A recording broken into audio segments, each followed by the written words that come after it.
Good morning everyone. बच्चों, हम पहलवान की ढोलक लेसन के 5 क्वेश्चन कर चुके हैं। तो चलिए कंटिन्यू करते हैं आगे के क्वेश्चन। क्वेश्चन नंबर 6 है, महामारी फैलने के बाद सूर्योदय और सूर्यास्त के दृश्य में क्या अंतर होता था? महामारी फैलने के बाद सूर्योदय और सूर्यास्त के बाद के नज़ारे बिल्कुल भिन्न होते थे। सूर्योदय के पश्चात दिन भर गांव में हलचल रहती थी। चाहे बीमार लोग हाहाकार करते थे या रुदन मचाते थे। रुदन मचाना क्या? रोते थे जब उनके परिवार के किसी भी सदस्य की मृत्यु होती थी। लेकिन फिर भी उनके चेहरों पर एक चमक रहती थी। वे सुबह होते ही खांसते कराहते अपने परिवार के व्यक्तियों के पास जाकर उन्हें सांत्वना दिया करते थे। इस प्रकार उनका जीवन उत्साह में बना रहता था। लेकिन सूर्यास्त के पश्चात सब लोग अपनी अपनी झोपड़ियों में अर्थात अपने अपने घरों में घुस जाते थे। तब उनमें बोलने की शक्ति भी नहीं रह जाती थी। यहाँ तक कि माताएं अपने दम तोड़ते पुत्र को बेटा कहकर भी नहीं रो पाती थी। नेक्स्ट क्वेश्चन, कुश्ती या दंगल पहले लोगों और राजाओं का प्रिय शौक हुआ करता था। पहलवानों को राजा एवं लोगों के द्वारा विशेष सम्मान दिया जाता था।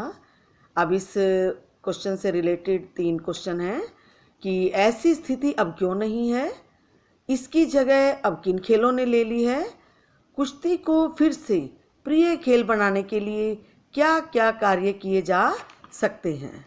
देखिए, यह सच है कि पहले कुश्ती या दंगल कराना लोगों का और राजाओं का प्रिय शौक हुआ करता था। राजा और अन्य लोग पहलवानों को विशेष सम्मान दिया करते थे। लेकिन आज पहलवानों को न तो इतना सम्मान मिलता है और न दंगल आयोजित किए जाते हैं। कारण यह है कि अब पहले की तरह राजा नहीं रहे। दूसरे, अब मनोरंजन के अन्य आधुनिक साधन प्रचलित हो गए हैं। अब कुश्ती का स्थान घुड़दौड़, क्रिकेट, फुटबॉल आदि खेलों ने ले लिया है। कुश्ती व दंगल की जगह अब अनेक खेल आ गए हैं, जैसे क्रिकेट, बैडमिंटन, वॉलीबॉल, टेनिस आदि। कुश्ती को फिर से प्रिय खेल बनाने के लिए ग्रामीण स्तर पर पंचायत के माध्यम से अखाड़े तैयार किए जाने चाहिए। जनपद से लेकर अंतर्राष्ट्रीय स्तर तक के पहलवानों को सरकार की ओर से इतनी धनराशि दी जानी चाहिए जिससे वे अपना जीवन यापन कर सकें। सेना, रेलवे, बैंक आदि में पहलवानों को सेवा में लेकर कुश्ती को बढ़ावा दिया जा सकता है। नेक्स्ट क्वेश्चन, आशय स्पष्ट करें। आकाश से टूटकर यदि कोई भावुक तारा पृथ्वी पर जाना भी चाहता तो उसकी ज्योति और शक्ति रास्ते में ही शेष हो जाती थी। अन्य तारे उसकी भावुकता अथवा असफलता पर खिलखिलाकर हंस पड़ते थे।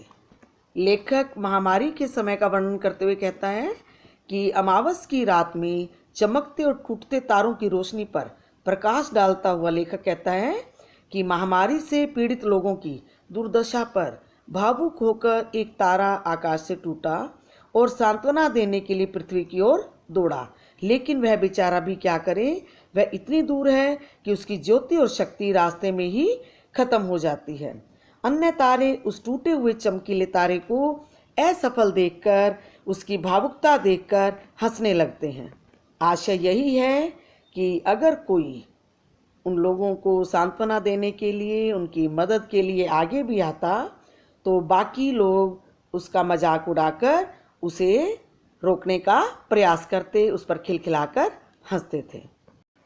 लेखक ने प्रतीकात्मक शैली द्वारा यह स्पष्ट किया है कि तत्कालीन शासक वर्ग ने लोगों के कष्टों को दूर करने के लिए सुव्यवस्थित प्रयास नहीं किया और अगर कोई एकाध सरकारी अधिकारी बेचारा मदद के लिए पांव बढ़ाता, कदम बढ़ाता तो उसे भी रोक दिया जाता था और उसे काम पीछे कदम हटाने पड़ते थे।